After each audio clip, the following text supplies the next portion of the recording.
इस तरीके के बॉन्ड को हम इस तरीके के केमिकल बॉन्ड को नाम दिया जाता है कोवलेंट बॉन्ड।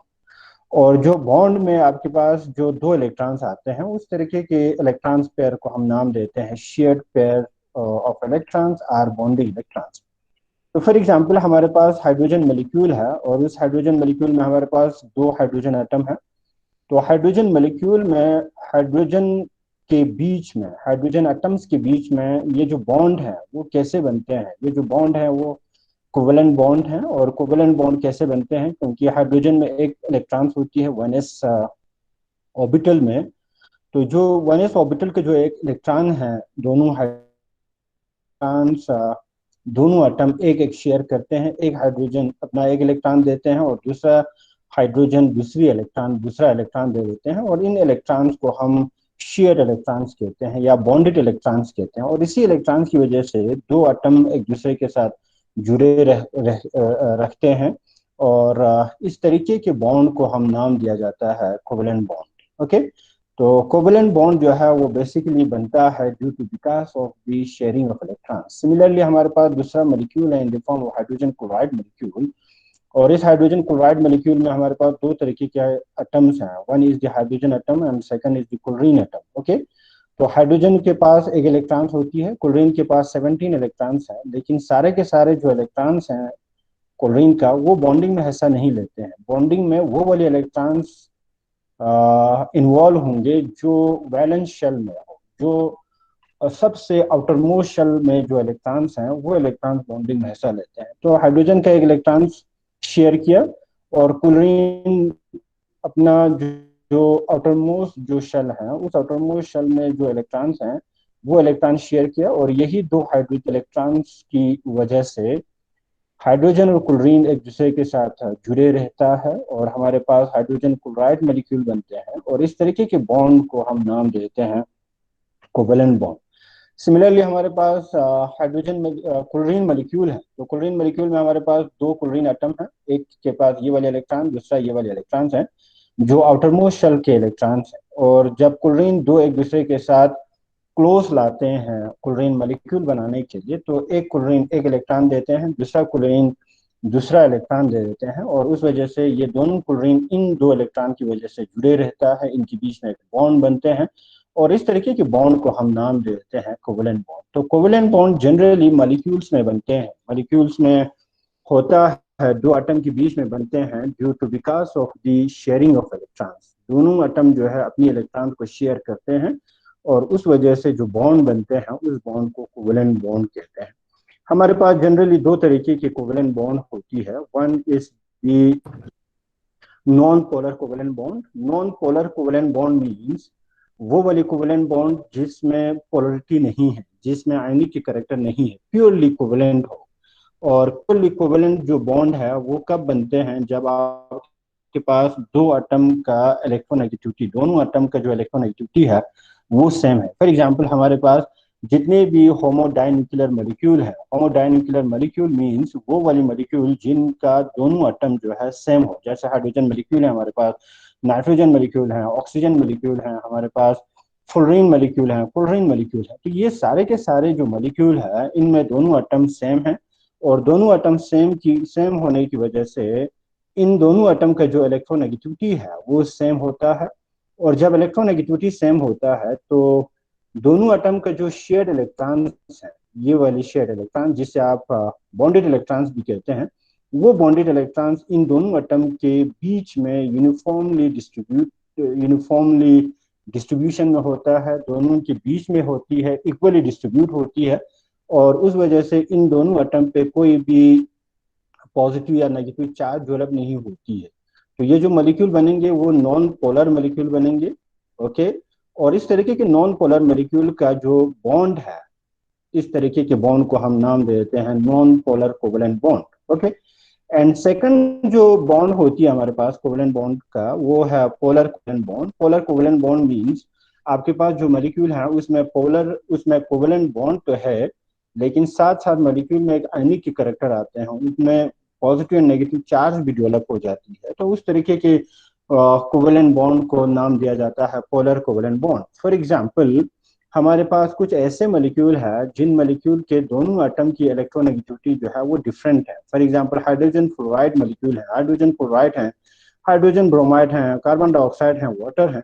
तो जब आप इन सारे के सारे मॉलिक्यूल्स में देखेंगे तो हमारे पास डिफरेंट एटम्स हैं, और जब डिफरेंट एटम है तो इनका इलेक्ट्रोनेगेटिविटी भी डिफरेंट होगा।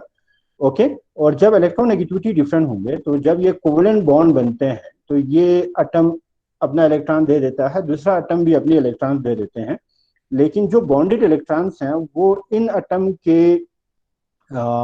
इन एटम के बीच में इक्वली डिस्ट्रीब्यूट नहीं होता है। जैसे फॉर एग्जांपल ये दो एटम है हमारे पास, ए एटम एंड बी एटम। जब ये कोवलेंट बॉन्ड बनेंगे तो म्यूचुअल शेयरिंग ऑफ इलेक्ट्रॉन करेगा, तो ये एटम एक इलेक्ट्रॉन देंगे, ये दूसरा एटम भी एक इलेक्ट्रॉन देंगे, तो इनके बीच में दो इलेक्ट्रॉन्स आएंगे जिसे हम बॉन्डेड इलेक्ट्रॉन्स कहते हैं।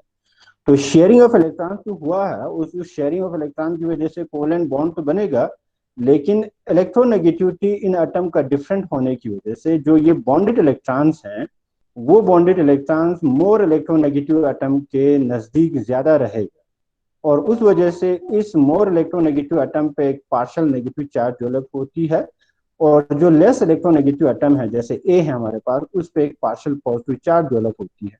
तो जब भी आपके मॉलिक्यूल्स में पॉजिटिव नेगेटिव चार्ज डेवलप हो तो उसमें पोलर करेक्टर आ जाते हैं, उनमें एक आयनिक की करेक्टर आते हैं। तो इस तरीके के बॉन्ड को हम नाम दे देते हैं पोलर कोवलेंट बॉन्ड। ठीक है।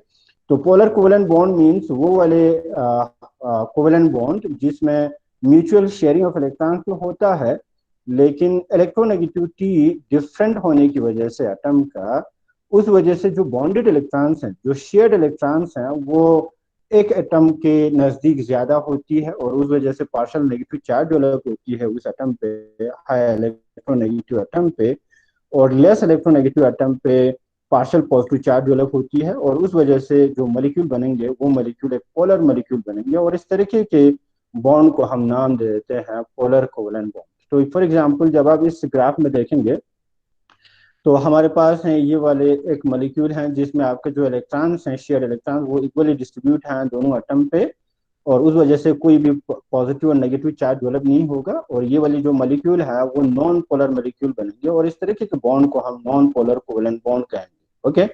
लेकिन अगर आपके पास इलेक्ट्रोनेगेटिविटी डिफरेंट है, इलेक्ट्रोनेगेटिविटी अलग अलग है, तो उस वक्त क्या होगा, इनके जो शेयर्ड इलेक्ट्रॉन्स हैं, जो बॉन्डेड इलेक्ट्रॉन्स हैं, वो बॉन्डेड इलेक्ट्रॉन्स इक्वली डिस्ट्रीब्यूट नहीं होती है दोनों एटम पे, एक एटम की तरफ ज्यादा शिफ्ट हो जाता है, और उस वजह से एक एटम पे नेगेटिव चार्ज डेवलप होती है, दूसरे एटम पे पार्शियल पॉजिटिव चार्ज डेवलप होती है, और इस तरीके के मॉलिक्यूल को हम नाम दे देते हैं पोलर मॉलिक्यूल। और इस पोलर मॉलिक्यूल में जो बॉन्ड है हमारे पास कोवलेंट बॉन्ड, इस तरीके के कोवलेंट बॉन्ड को हम पोलर कोवलेंट बॉन्ड कहते हैं। ओके। तो जितने भी हमारे पास मॉलिक्यूल्स हैं कोवलेंट मॉलिक्यूल्स, उन मॉलिक्यूल्स के बॉन्डिंग और स्ट्रक्चर को एक्सप्लेन करने के लिए हमारे पास एक क्या थ्योरी है जिसे हम वैलेंस बॉन्ड थ्योरी कहते हैं। ओके। और ये जो वैलेंस बॉन्ड थ्योरी है वो प्रपोज किया गया इन 1927 में बाय हिटलर एंड लंदन नाम के साइंटिस्ट ने, और इस थ्योरी को फिर से थोड़ा सा एक्सटेंड किया गया इन 1931 बाय पालिंग एंड स्लेटर। तो इस वैलेंस बॉन्ड थ्योरी में क्या पॉस्टुलेट्स हैं, बहुत सारे पॉइंट्स रखा गया है इस वैलेंस बॉन्ड थ्योरी में in order to determine the bonding and structure of the covalent molecule।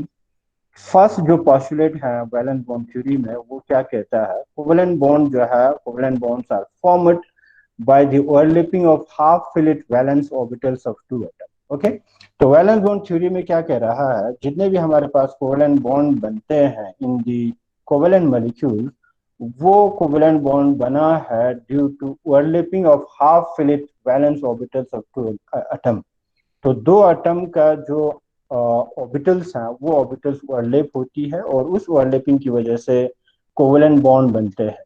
और जो ऑर्बिटल्स ओवरलैप होती है उस ऑर्बिटल्स में क्या होनी चाहिए, उस ऑर्बिटल्स में सिंगल इलेक्ट्रॉन होनी चाहिए। तो कोवेलेंट बॉन्ड बनने के लिए जो एटॉमिक ऑर्बिटल्स ओवरलैप हो रहा है, only those atomic orbitals are involved in overlapping or bonding which must contain single electron। तो वो वाले एटॉमिक ऑर्बिटल्स बॉन्डिंग बनाने के दौरान, कोवेलेंट बॉन्ड बनने के दौरान, वो वाले एटॉमिक ऑर्बिटल्स ओवरलैप होती है जिन एटॉमिक ऑर्बिटल्स में सिंगल इलेक्ट्रॉन्स हो।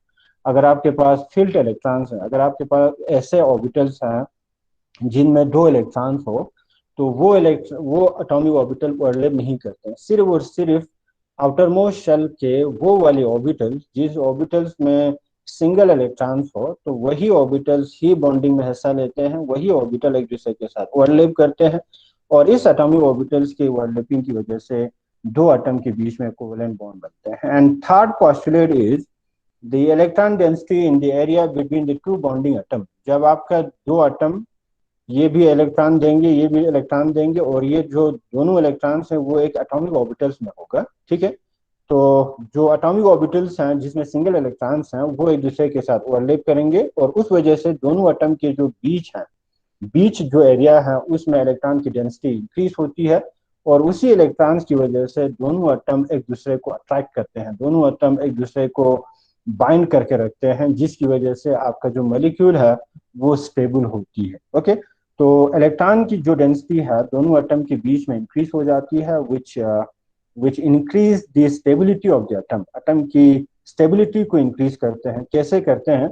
उन इलेक्ट्रॉन की वजह से दोनों एटम जो है वो अट्रैक्ट करके रहता है, दोनों एटम एक दूसरे को बाइंड करके रखते हैं, और उस वजह से आपके पास एक मॉलिक्यूल बनते हैं, और हमारे पास जो मॉलिक्यूल है वो एक स्टेबल होता है। इसका मतलब ये है कि इसी शेयर्ड इलेक्ट्रॉन्स की वजह से, इसी बॉन्डेड इलेक्ट्रॉन्स की वजह से उन एटम्स का जो स्टेबिलिटी है वो इंक्रीज होती है। ओके, फॉर एग्जांपल अगर आप यहाँ देखेंगे, हाइड्रोजन और हाइड्रोजन एटम ये दोनों एक दूसरे के नजदीक लाया, तो हाइड्रोजन एटम का जो ऑर्बिटल्स हैं, वन एस ऑर्बिटल जिसमें एक इलेक्ट्रॉन्स हैं, इस हाइड्रोजन एटम के ऑर्बिटल्स वन एस ऑर्बिटल में भी एक इलेक्ट्रॉन्स हैं। अब ये एटम भी एक इलेक्ट्रॉन को शेयर करेंगे, ये एटम भी एक इलेक्ट्रॉन को शेयर करेंगे। अब वो इलेक्ट्रॉन शेयर कैसे करते हैं?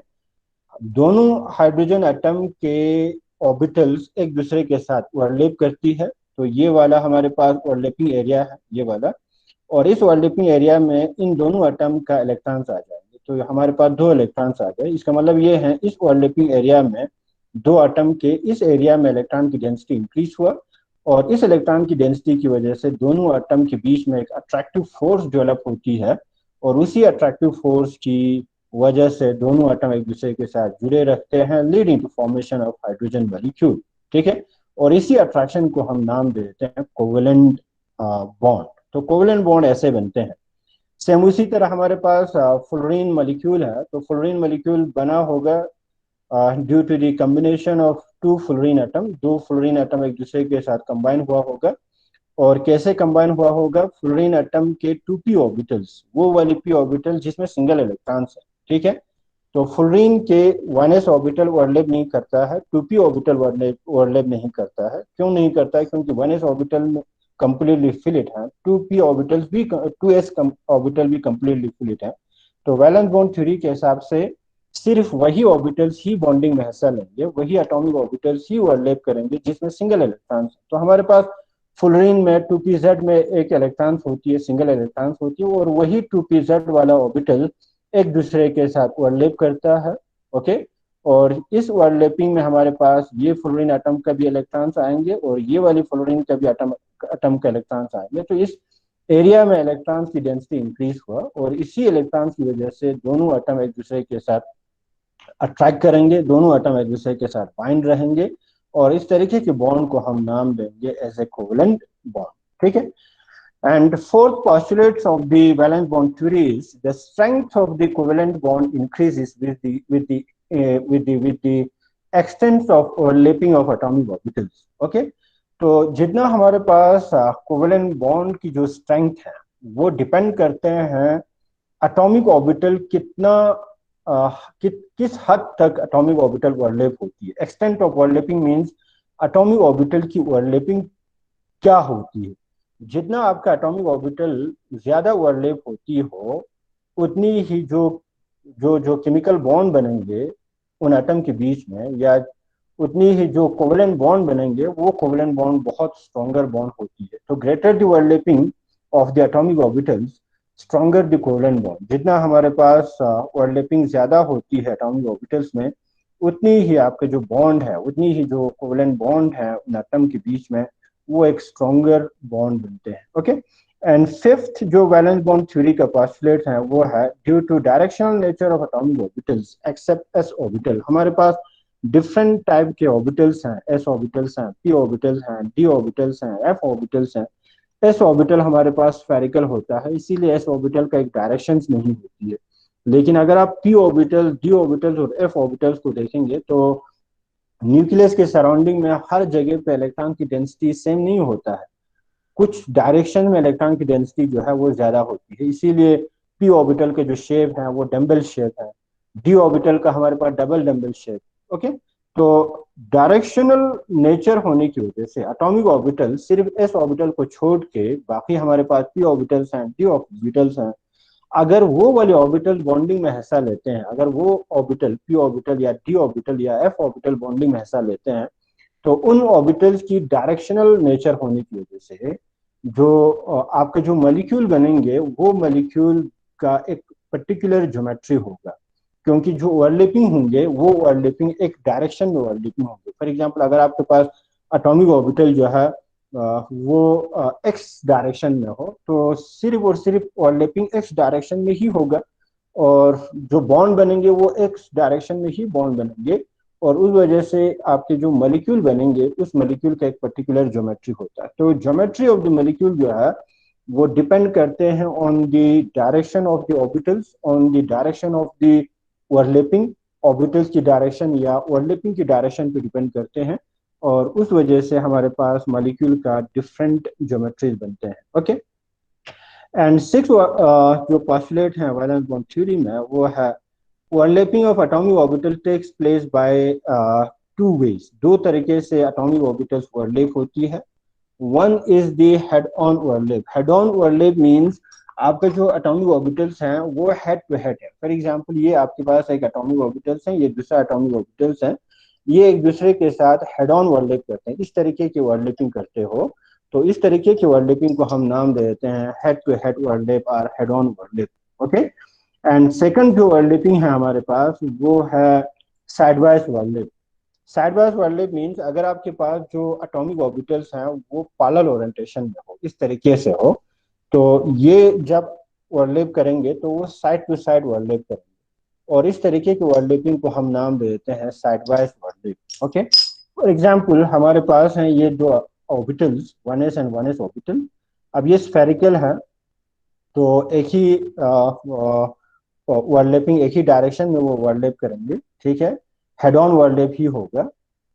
तो इस तरीके से हेड ऑन ओवरलैप ऐसे ही ओवरलैप होता है, हेड टू हेड ओवरलैप होता है, तो इसको हम हेड ऑन ओवरलैप कहते हैं या हेड टू हेड ओवरलैप कहते हैं। और अगर आप ये देखेंगे पी ऑर्बिटल्स, फॉर एग्जांपल ये पी एक्स ऑर्बिटल हैं, ये भी पी एक्स ऑर्बिटल हैं, एक्स एक्सिस में है, दोनों ऑर्बिटल जो है एक दूसरे के साथ हेड टू हेड ओवरलैप कर रहे हैं, तो इस तरीके की ओवरलैपिंग को हम नाम दे देते हैं head to head overlap. Okay, second हमारे पास जो ऑर्बिटल्स हैं, जैसे ये है हमारे पास हेड टू हेड ओवरलैप, ये ऑर्बिटल और ये orbital head to head overlap हो रहा है, तो हेड टू हेड ओवरलैपिंग की वजह से जो बॉन्ड बनेंगे हमारे पास उस तरीके के बॉन्ड को हम सिग्मा बॉन्ड कहते हैं। और अगर आपके पास जो ओवरलैप है वो side to side wise overlap हो रहा है, अगर दोनों एटम का जो ऑर्बिटल्स हैं वो पैरेलल ओरिएंटेशन में हो, तब उस वक्त साइड वाइज ओवरलैप होती है, साइड टू साइड ओवरलैप होती है, और उस वजह से जो बॉन्ड बनेंगे उस बॉन्ड को हम नाम दे देते हैं पाई बॉन्ड। ठीक है, तो when the orbitals overlap head to head, अगर आपका atomic orbitals head to head overlap होती है, the covalent bond so formed is sigma bond, उस तरीके के जो कोवेलेंट बॉन्ड है, बॉन्ड जो बनेंगे उस बॉन्ड को हम सिग्मा बॉन्ड कहते हैं। और सिग्मा बॉन्ड जो है बहुत स्ट्रॉन्गर होती है। क्यों स्ट्रॉन्गर होती है? क्योंकि हेड टू हेड ओवरलैप जो है वो उसमें एक्सटेंट ऑफ ओवरलैपिंग जो है वो ज्यादा होती है। एटॉमिक ऑर्बिटल जब भी हेड टू हेड ओवरलैप करते हैं तो एक स्ट्रॉन्गर ओवरलैपिंग है, और जब भी आपके पास एक स्ट्रॉन्गर ओवरलैपिंग होता है तो जो बॉन्ड बनेंगे वो बॉन्ड एक स्ट्रॉन्गर बॉन्ड बनते हैं। ओके, तो हेड टू हेड ओवरलैपिंग जो है, ओवरलैपिंग की वजह से सिग्मा बॉन्ड बनते हैं, और head to head overlapping stronger overlapping है, और उस वजह से जो सिग्मा बॉन्ड बनेंगे वो एक स्ट्रॉन्गर बॉन्ड है। सेकंड हमारे पास पाई बॉन्ड है। अब पाई बॉन्ड हम किसे कहते हैं? पाई बॉन्ड मींस उस तरीके के कोवेलेंट बॉन्ड को हम पाई बॉन्ड कहते हैं जो sideways overlapping of atomic orbital की वजह से बनते हैं। अगर आपका एटॉमिक ऑर्बिटल साइडवाइज ओवरलैपिंग करते हो, उस वजह से जो बॉन्ड बनेंगे उस बॉन्ड को हम नाम दे देते हैं पाई बॉन्ड। और पाई बॉन्ड में आपका जो इलेक्ट्रॉन की जो डेंसिटी है वो इंटरन्यूक्लियर एक्सिस से एबो होता है और बिलो होता है। यहाँ पे इलेक्ट्रॉन की डेंसिटी होती है, यहाँ पे इलेक्ट्रॉन की डेंसिटी होती है, इंटरन्यूक्लियर डिस्टेंस के बीच में नहीं होता है, एक। एंड सेकंड, आपका जो ओवरलैपिंग है, साइडवाइज ओवरलैपिंग, वो बहुत रिलेटिवली वीकर है। साइडवाइज पे आपके जो एटॉमिक ऑर्बिटल्स हैं वो ज्यादा ओवरलैप, स्ट्रॉन्गर ओवरलैप नहीं होती है। और जब आपकी एटॉमिक ऑर्बिटल स्ट्रॉन्गर ओवरलैपिंग नहीं होता है तो जो बॉन्ड बनेंगे इन the form of pi bond, वो एक वीकर बॉन्ड बनते हैं। तो पाई बॉन्ड जो है वो वीकर बॉन्ड होती है। फॉर एग्जाम्पल, हमारे पास ये दो एटम का एटॉमिक ऑर्बिटल्स हैं, 2p x और 2p x, दोनों एटम का जो ये दोनों ऑर्बिटल्स हैं वो पैरेलल ओरिएंटेशन में है। तो जब पैरेलल ओरिएंटेशन में है तो ये साइड बाय ओवरलैप करेगा ऐसे, ठीक है। यहाँ पे भी इलेक्ट्रॉन की डेंसिटी है और यहाँ पे भी इलेक्ट्रॉन की डेंसिटी है, और ये वाला बीच वाला जो है हमारे पास इंटर न्यूक्लियर डिस्टेंस है। दोनों एटम के न्यूक्लियस का जो डिस्टेंस के जो एक्सिस है वो है। तो जो पाई बॉन्ड बनेंगे, इस तरीके के ओवरलैपिंग से जो बॉन्ड बनेंगे उसको हम पाई बॉन्ड कहेंगे। और पाई बॉन्ड में आपका जो इलेक्ट्रॉन की डेंसिटी है इंटर न्यूक्लियर डिस्टेंस से ऊपर भी होता है, नीचे भी होता है। और ये वाली जो ओवरलैपिंग है वो बहुत वीकर ओवरलैपिंग है, और उस वजह से जो पाई बॉन्ड बनते हैं वो एक वीकर पाई बॉन्ड होती है। तो सिग्मा बॉन्ड और पाई बॉन्ड में यही डिफरेंस है। सिग्मा बॉन्ड जो है हेड ऑन ओवरलैप की वजह से बनते हैं, pi bond sidewise atomic orbital की ओवरलैपिंग की वजह से बनते हैं। Head to head overlap stronger overlap है, उस वजह से सिग्मा बॉन्ड जो बनेंगे वो एक स्ट्रॉन्गर बॉन्ड बनते हैं। पाई टू पाई बॉन्ड जो है वो एक वीक ओवरलैपिंग है, एटॉमिक ऑर्बिटल वीकली ओवरलैप करते हैं, और उस वजह से जो पाई बॉन्ड बनेंगे एक वीकर बॉन्ड है as compare to sigma bond. तो ये हमारे पास है फॉर एग्जाम्पल दो एटम, ये ऑक्सीजन का एटम है, ये भी ऑक्सीजन का एटम है, ऑक्सीजन मॉलिक्यूल है हमारे पास। तो ऑक्सीजन मॉलिक्यूल बनने के लिए ये जो ऑर्बिटल्स हैं वो हेड टू हेड ओवरलैप कर रहे हैं, तो ऑक्सीजन और ऑक्सीजन के बीच में एक सिग्मा बॉन्ड भी बन रहे हैं जो स्ट्रॉन्गर है। साथ ही साथ इन ऑक्सीजन पे भी एक ऑर्बिटल्स हैं, इन ऑक्सीजन पे भी एक ऑर्बिटल्स हैं जो एक दूसरे के perpendicular direction, sorry parallel direction में है। तो ये वाला जो पैरेलल वाले ऑर्बिटल्स हैं वो साइडवाइज भी ओवरलैप करेंगे, और उस वजह से ऑक्सीजन और ऑक्सीजन के बीच में और एक बॉन्ड भी बनेंगे जिसे हम पाई बॉन्ड कहते हैं। तो ऑक्सीजन मॉलिक्यूल में हमारे पास ऑक्सीजन और ऑक्सीजन के बीच में डबल बॉन्ड होती है। एक सिग्मा बॉन्ड है जो इस एटॉमिक ऑर्बिटल के हेड ऑन की वजह से बना, और दूसरा जो है पाई बॉन्ड है जो इन एटॉमिक ऑर्बिटल के साइडवाइज ओवरलैपिंग की वजह से बने। ओके, तो इन्हीं वैलेंस बॉन्ड थ्योरी के पॉस्टुलेट को यूज करके कुछ हम एग्जांपल्स डिस्कस करेंगे। फॉर एग्जांपल, हमारे पास फर्स्ट जो मॉलिक्यूल है वो है हाइड्रोजन मॉलिक्यूल, ठीक है। जब आप इलेक्ट्रॉनिक कन्फ्यूजन देखेंगे हाइड्रोजन मॉलिक्यूल का तो है हमारे पास 1s1, क्योंकि हाइड्रोजन में एक ही इलेक्ट्रॉन्स हैं, वो इलेक्ट्रॉन 1s में जाएंगे।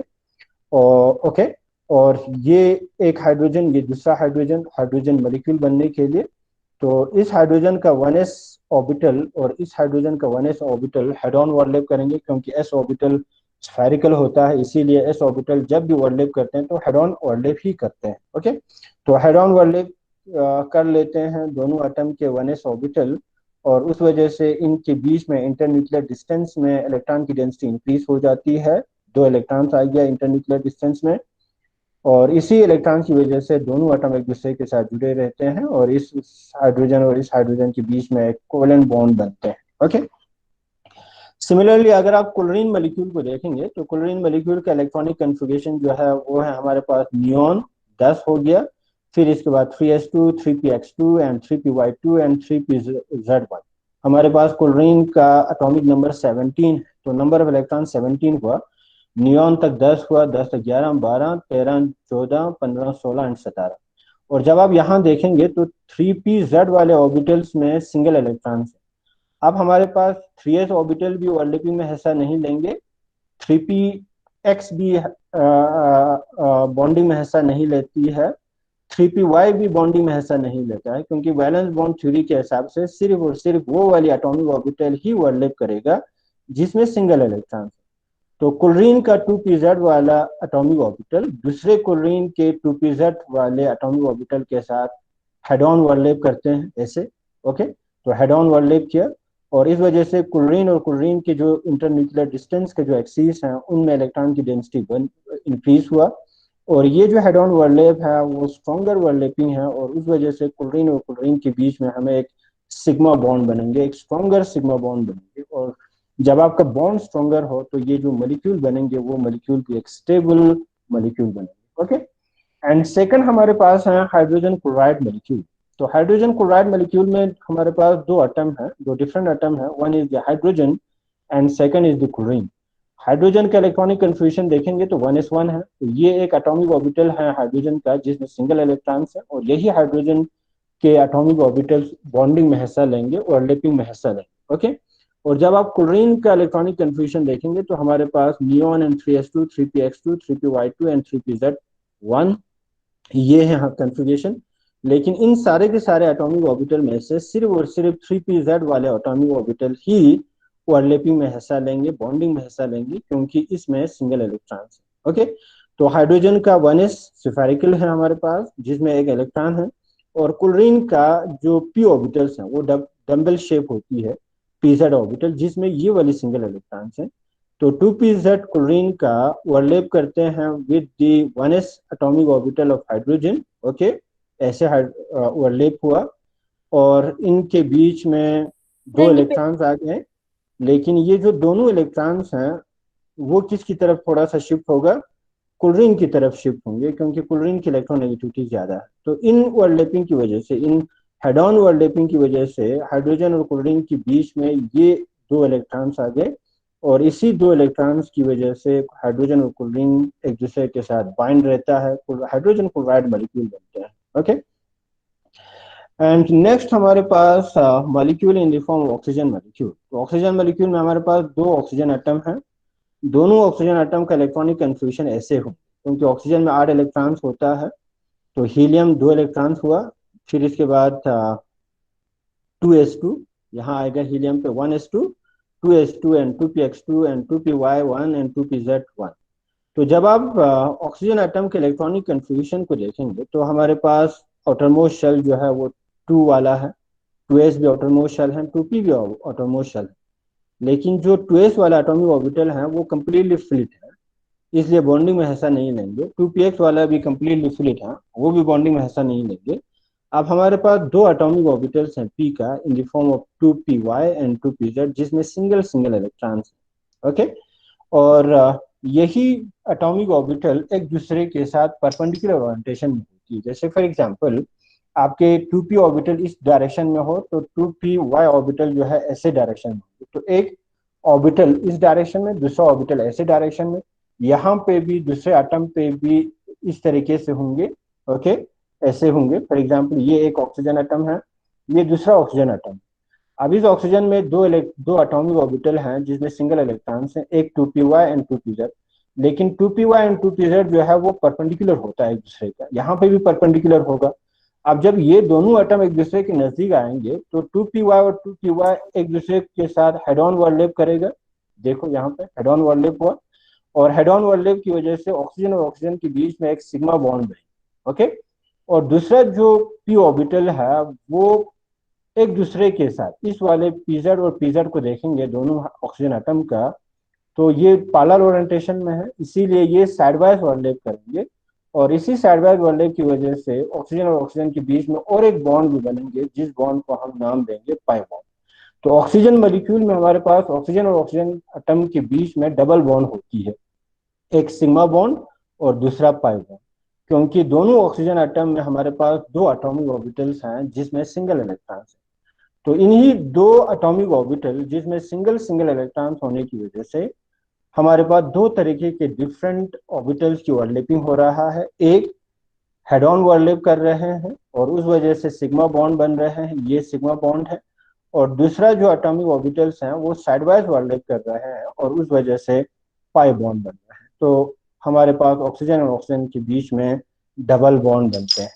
ओके, सिमिलरली जब आप नाइट्रोजन मॉलिक्यूल को देखेंगे तो नाइट्रोजन मॉलिक्यूल में हमारे पास दो नाइट्रोजन एटम है, और हर नाइट्रोजन एटम का जो इलेक्ट्रॉनिक कन्फिगरेशन है वो ऐसे होंगे 1s2 and 2s2 and 2px1 2py1 and 2pz1, 1 2 3 4 5 और 6 7, क्योंकि नाइट्रोजन एटम का एटॉमिक नंबर 7 है, नंबर ऑफ इलेक्ट्रॉन 7। और जब आप इलेक्ट्रॉनिक कन्फिगरेशन को देखेंगे तो 2s वाला एटॉमिक ऑर्बिटल ओवरलैपिंग में हिस्सा नहीं लेगा, ओवरलैपिंग में हिस्सा लेंगे तो हमारे पास 2px 2py और 2pz ये तीन एटॉमिक ऑर्बिटल जो है वो ओवरलैपिंग में हिस्सा लेंगे, और उस वजह से नाइट्रोजन और नाइट्रोजन के बीच में हमारे पास कितने बॉन्ड बनेंगे? हमारे पास 3 बॉन्ड बनेंगे। अब ये जो 3 एटॉमिक ऑर्बिटल्स हैं वो हर नाइट्रोजन एटम पे आ, होता है। जैसे ये हमारे पास है 2px, ये हमारे पास है 2py, और ये हमारे पास है 2pz। एक इस वाले डायरेक्शन में, एक ऐसे डायरेक्शन में, एक इस तरह डायरेक्शन में, 3 p ऑर्बिटल्स हमारे पास। तो ये जो ऑर्बिटल्स हैं, ये इस नाइट्रोजन के इस वाले ऑर्बिटल के साथ हेड ऑन ओवरलैप करेगा। ओके, यही सेम अरेंजमेंट आपके दूसरे नाइट्रोजन के भी होंगे। जब आप इनको नजदीक लाएंगे तो ये और ये वाले एटॉमिक ऑर्बिटल साइडवाइज ओवरलैप करेगा, ये और ये एटॉमिक ऑर्बिटल जो है, सॉरी, ये और ये atomic orbital head on overlap करते हैं, ये एटॉमिक ऑर्बिटल साइडवाइज ओवरलैप करेगा, और तीसरा जो एटॉमिक ऑर्बिटल है 2pz वो ऐसे होंगे, यहाँ पे भी ऐसे होंगे। तो ये 2 एटॉमिक ऑर्बिटल्स भी पैरेलल डायरेक्शन में है, इसलिए ये भी एक दूसरे के साथ साइडवाइज ओवरलैप करेंगे। तो नाइट्रोजन और नाइट्रोजन में इन 2 एटॉमिक ऑर्बिटल्स की हेड ऑन की वजह से एक सिग्मा बॉन्ड बनेंगे, ठीक है। दूसरा 2py और 2py एक दूसरे के पैरेलल डायरेक्शन में है, इसीलिए ये दोनों ऑर्बिटल साइडवाइज ओवरलैप करते हैं, और उस वजह से हमारे पास एक पाई बॉन्ड बनी। और तीसरा जो एटॉमिक ऑर्बिटल्स हैं जिसमें भी सिंगल इलेक्ट्रॉन्स हैं, 2pz और 2pz, इसका 2pz और इस नाइट्रोजन का भी 2pz, ये दोनों भी पैरेलल डायरेक्शन में है, पैरेलल ओरिएंटेशन में है, और उस वजह से ये दोनों एटॉमिक ऑर्बिटल्स भी साइड बाय ओवरलैप करते हैं, और उस वजह से हमारे पास और एक पाई बॉन्ड बने। तो नाइट्रोजन नाइट्रोजन मॉलिक्यूल में हमारे पास ट्रिपल बॉन्ड होती है दोनों एटम के बीच में, एक सिग्मा बॉन्ड, और ये जो दो बॉन्ड है वो पाई बॉन्ड। तो नाइट्रोजन में हमारे पास एक सिग्मा बॉन्ड होती है, 2 पाई बॉन्ड होती है, क्योंकि एक जो ऑर्बिटल है वो हेड ऑन ओवरलैप कर रहे हैं, बाकी जो 2 ऑर्बिटल्स हैं वो साइड बाय ओवरलैप कर रहे हैं, इसलिए